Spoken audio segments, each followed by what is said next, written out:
வணக்கம் எல்லாருக்கும். அவங்க எப்போது மாற்றி சொல்லிட்டாங்க சேரன் அப்படின்னு. என் பேரு சம்சுதி. நேற்று நைட்ல இருந்து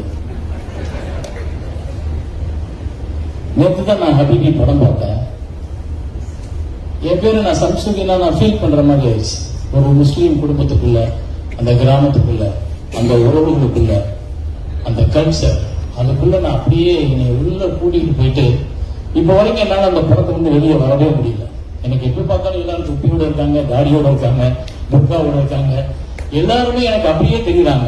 நான் முதல் முறையா என்ட்ரன்ஸ் ரோலிங் டைட்டில் போகும்போது அதுல இருக்கிற ஒவ்வொரு கேரக்டரோட பேர்களையும் படிக்கும் போது எனக்கு அவங்களுக்கெல்லாம் அவங்களோட எனக்கு ஒரு கனெக்ட் இருக்கிற மாதிரி ஃபீல் ஆச்சு. ஏன்னா அத்தனை பேர் தான் சேர்ந்து மீரா கவர்மெண்ட் சப்போர்ட் பண்ணி இந்த திரைப்படத்தை உருவாக்கியிருக்காங்க. ரொம்ப அற்புதமான ஒரு படைப்பு. இது நல்ல படம்.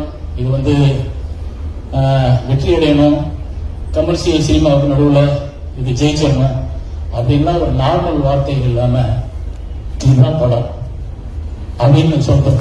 இதுதான் படம். இப்படி படத்தை எடுக்கிறதுக்கு தான் ஒவ்வொரு இயக்குனரும் சென்னை நோக்கி வரணும்.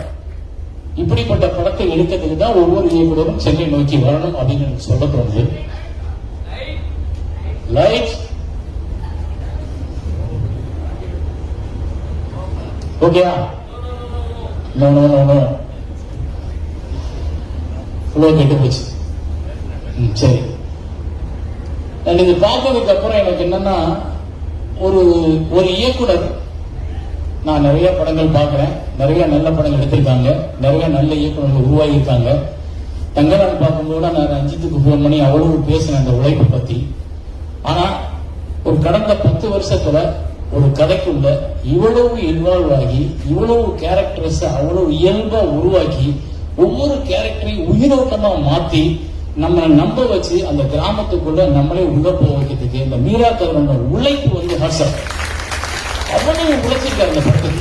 ஒவ்வொரு ஃப்ரேம்லையும் உழைச்சிருக்காரு. ஒவ்வொரு நம்ம வந்து சில படங்கள் பார்ப்போம், 10 சீன் நல்லா பண்ணிருப்பாங்க, ஒரு 5 சீன் நல்லா பண்ணிருப்பாங்க, பட்ஜெட்லயும் சொல்லுவாங்க 5 சீன் நல்லா எடுங்க சார், மிச்சம்லாம் ஷூட்டிங் இருக்காங்க. ஆனா அப்படி சினிமா நமக்கு எடுக்க தெரியாது. ஆனா அதை தாண்டி மீரா படங்கள்ல இது வந்து தி பீக், அவரோட பெஸ்ட் பிலிம் அப்படின்னா இதுக்கு மேல இன்னொரு படம் எடுக்கணும், அது எனக்கு ஆசைதான். ஆனா இந்த படம் என்னை வந்து அவ்வளவு பிரமிக்க வச்சிருச்சு. ஏன்னா அது ஒரு நாவல் மாதிரி இருக்கு. அந்த படம் வந்து திரைக்கதை வந்து பாத்தீங்கன்னா ஒரு சூறக்காத்து மாதிரி இருக்கு. எந்த பக்கம் திரும்புது, எந்த பக்கம் போகுது, எந்த சீன் மாறுது, எந்த கேரக்டர் எப்படி பேச போகுது, நோபடிஸ் கெஸ். நீங்க இதுதான் இதுக்கப்புறம் நடக்க போகுதுன்னு ஒருத்தர் கெஸ் பண்ணவே முடியாது.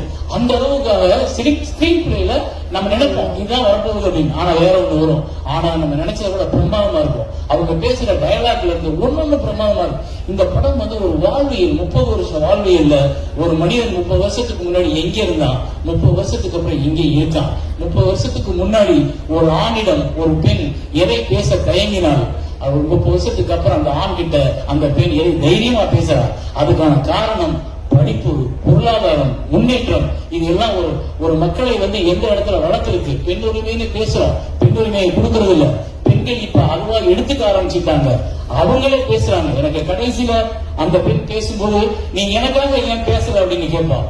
கை தட்டிட்டேங்க அறியாம. ஏன்னா ஒரு பெண் அந்த பேசுற சுதந்திரத்தை அவர் பேசியிருக்காரு.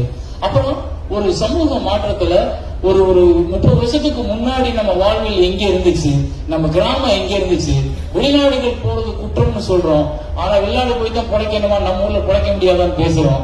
ஆனா வெளிநாடு போகும்போது அங்கிருந்து வர்ற பொருளாதாரம் நம்ம நாட்டை, நம்ம படிப்பை, நம்ம வாழ்க்கைய எப்படி மாத்தி இருக்கு, எவ்வளவு தூரம் இது வந்து நம்மள வேற ஒரு உலகமா கொண்டு வந்துருச்சு அப்படின்ற ஒரு அழகா பதிவு பண்ணிருக்காரு. ஒரு ஷாட் பாக்குறேன், ஒரு டாப்பாங்கி வச்சிருக்காரு, எல்லாம் ஓட்டு வீடா இருக்கு. அப்புறம் ஒரு 30 வருஷம் கழிச்சு ஷாட்டை கொண்டு வர்றாரு, அது ஒரு டாப்பாங்கில் வச்சிருக்காரு, ஓடுகளே இல்ல, ஏன்னா மொட்டை மாடி வீடுகளா இருக்கு. எங்க மாறி இருக்கு இந்த சமூகம் அப்படின்றத அவ்வளவு அழகா உள்ளுக்குள்ள கட்டமைப்புல கொண்டு வந்திருக்காரு. இதுக்குள்ள நடிச்சிருக்க ஒவ்வொருத்தரும் அது கஸ்தூரி சார் மட்டும்தான் நமக்கு தெரிஞ்சவராக இருக்காரு. மிச்சம் எல்லாருமே ஏதோ ஒரு முஸ்லீம் குடும்பத்துக்குள்ள நம்ம உள்ள போனது மாதிரியே இருக்கு. ஆனா ஒரு 10 நிமிஷத்துக்கு அப்புறம் கஸ்தூரி சார் உள்ளுக்குள்ள அந்த கதைக்குள்ள போய் அந்த கேரக்டராவே அவர் பேசுற விஷயம், நடக்கிற விஷயம், அவர் நைட்டு பூரா அவர் 11 மணிக்கு போன் பண்ணி தொந்தரவு பண்ண 11 மணிக்கு 1 மணிக்கு கிட்டத்தட்ட அரை மணி நேரம் சார் தப்பா எடுத்துக்காதீங்க, நீங்க தூங்கினாலும் கொஞ்ச நேரம் முடிச்சதுல நான் உங்கள்கிட்ட பேசணும் அப்படின்னு சொன்னா நீ அவர் இப்ப வந்து சொல்றாரு நீங்க தூக்கத்தை விட்டு இன்னும் தூக்கம் இல்லைன்றாரு. அந்த அளவுக்கு ஒவ்வொரு கதாபாத்திரங்களும் அவ்வளவு சிறப்பா இருக்கும். ரொம்ப எனக்கு ஏன் அவ்வளவு சந்தோஷம்னா ரொம்ப வருஷம் ஆச்சு ஒரு படம் பார்த்து, ரொம்ப வருஷம் ஆச்சு ஒரு டைரக்டர் மனக்கட்டு காண்டான்னு. இந்த டைரக்டர் மனக்கட்டுக்காக இல்ல, இங்க வந்து நிக்கணும், இந்த படம் என்ன ஆனாலும் தூள்ல நம்மளும் சேர்ந்து சுமக்கணும். இந்த மாதிரி படங்கள் ஜெயிக்கும் போதுதான் நல்ல சினிமாக்கள் மீண்டும் வர ஆரம்பிக்கும். நம்மளோட வாழ்க்கை பற்றி, நம்மளோட வாழ்க்கையில உள்ள பிரச்சனைகள் பற்றி, ஒரு பிரச்சனையை எப்படி சினிமா பேசணும், அதுக்காக கமர்ஷியல் சினிமா வேணாம்ல நான் சொல்லல, அந்த இடத்துக்கே நான் போகல. ஆனா இந்த மாதிரி சினிமாக்கள் நம்மளை ஒழுங்குபடுத்தும், நம்மை உணர வைக்கும், நம்ம வாழ்க்கை எதுன்னு சொல்ல வைக்கும், நம்ம வாழ்க்கையில எங்கே நிக்கிறோம்னு சொல்ல வைக்கும். கடைசி ஒரு டைலாக் வரும், 4 சுவர் இருக்க வீடுதான் வாழ்க்கைன்னு யார் சொன்னா அப்படின்னு. செத்தே போயிட்டேன் நான். 4 சுவர் இருக்க வீட்டுக்குள்ளதான் சந்தோஷம் இருக்குன்னு யார் சொன்னா? அருமையான ஒவ்வொரு டைலாக்கும் பிச்சிருப்பாரு, எல்லா கேரக்டர்ஸ் சொல்றாங்க. ஏதோ கஸ்தூராஜா பேசுறதா இருக்கட்டும், அந்த பொண்ணு பேசுறதா இருக்கட்டும், இந்த ஹீரோயின் அந்த பொண்ணு பேசுறதா இருக்கட்டும், இந்த பொண்ணெல்லாம் லவ் பண்ணலான்னு சொல்லிச்சு. வயசு இல்ல, பட் இருந்தாலும் பரவாயில்ல. ஆனா அவ்வளவு உடம்பு, அவ்வளவு யதார்த்தம், அவ்வளவு சூப்பர், அவ்வளவு நல்லா இருந்துச்சு. நீங்க ஒவ்வொரு இடமும் அந்த பொண்ணு பேசுற ஒவ்வொரு இடங்களையும் வந்து ஒரு முஸ்லீம், நான் தான் சொன்னேன், முதல் ஒரு இலக்கியத்தை முஸ்லீம்ல எழுதுனது ஒரு பெண் எழுத்தாளர். அவங்க வந்து நாகூரை சேர்ந்தவங்க. எனக்கு அந்த பெண்ணோட கதாபாத்திரமா தெரிஞ்சு இந்த கதாபாத்திரம் அவ்வளவு தூரம் வந்து ரொம்ப மெனக்கெட்டு இருக்கான்றப்ப அந்த டைரக்டரை நம்ம வந்து விட்டுறக்கூடாது. அந்த படத்தை நம்ம வந்து எதாவது கடந்து போயிடக்கூடாது. நம்மளும் கூட நிக்கணும், நம்மளும் கையை கோர்த்து நிக்கணும், நம்மளும் பேசணும், நம்மளும் வந்து அந்த படத்தை பத்தி கொண்டு போகணும், நம்ம ப்ரொமோட் பண்ணணும். எனக்கு ஒரு நல்ல படம் பார்த்தா கண்டிப்பா தூக்க கூடாது. நேற்று நைட்ல சுத்தமா தூங்கல, 5 மணி ஆயிடுச்சு சார். மண்டல நானா பேசிட்டே இருக்கேன், இது எப்படி நிகழ்ந்தது. அதுக்கு என்னன்னா ஒருத்தனோட சினிமா மேல இருக்கிற வெறி, சினிமாவை வந்து அவன் நேசிக்கிற வெறி, அவன் ஒவ்வொருத்தட்டை வேலை வாங்கியிருக்க விதம். சாம்சிஸ் எங்க அக்சர் சூப்பரா இருக்கும் மியூசிக். அந்த படத்துக்கு அவ்வளவு ஈரோட்டம் உங்களால தான் கிடைச்சது. ஏன்னா அவங்க எல்லாம் உருவாக்கிட்டாங்க. ஒரு படத்துக்கு ரீரிகார்டிங் எவ்வளவு முக்கியன்றது இந்த படத்தை பார்த்தா நிறைய பேருக்கு பிடிச்சிருப்பாங்க. ஏன்னா அவ்வளவு இன்வால்வ் ஆகி ஒரு முஸ்லீம் குடும்பத்துக்குள்ள, ஒரு இஸ்லாமிய குடும்பத்துக்குள்ள அந்த பேக்டிராப்ல அந்த மாதிரியான ஒரு இசை ரொம்ப வருஷம் ஆச்சு. நான் ரொம்ப அழகா இருந்தது. அந்த பாட்டெல்லாம் எக்ஸலன்ட், எல்லா பாட்டுமே. இந்த படம் வந்து எல்லாருக்கும் சிறந்த படமா இருக்கும், எல்லாருக்கும் பிடிச்ச படமா இருக்கும், எல்லாரும் இந்த படத்தை பாராட்டுவாங்க. நான் குறிப்பா வேண்டிக்கிறது, இந்த படத்தை ரிலீஸ் ஆனதுக்கு அப்புறம் நம்ம விமர்சனம் அப்படின்னு வரும்பொழுது நியாயமான, உண்மையான ஒரு நல்ல சினிமாவை ஒரு உலக மக்களுக்கு கொண்டு போய் சேர்க்கணும்னு நினைச்சா ஆனந்தவர்தன் மாதிரியான பத்திரிகைகள் 65 தமிழ் இந்த படத்தை கொடுத்தாங்க. 65க்கு மேல கொடுத்தாலும் அந்த அளவுக்கு இந்த படம் இருக்கு. அதே மாதிரி யூடியூபர்ஸ் நிறைய பேர் வந்து விமர்சனம் பண்றவங்க, பத்திரிகையாளர்கள், நண்பர்கள் எல்லாருமே இவ்வளவு நாள் நீங்க சினிமாவுக்குள்ள இத்தனை நண்பர்களோட, இத்தனை இயக்குநர்களோட, இத்தனை தயாரிப்பாளரோட கடந்திருக்கீங்க, பழகி இருக்கீங்க, எல்லாரோடையும் கைகோர்த்திருக்கீங்க. நீங்க ஒரு நல்ல சினிமாவை உச்சி முகம் நடிச்சீங்கன்னா இதுல உள்ள வெறுப்புகள் யாருமே மறந்துட்டு நீங்க இந்த சினிமாவை கொண்டாடியே தீரணும். விமர்சனங்கள் பண்ணும்போது நீங்க கொண்டாடுறதுதான் இந்த திரைப்படம் இருக்கு, இந்த திரைப்படம் மக்கள்கிட்ட போய் சேரும்.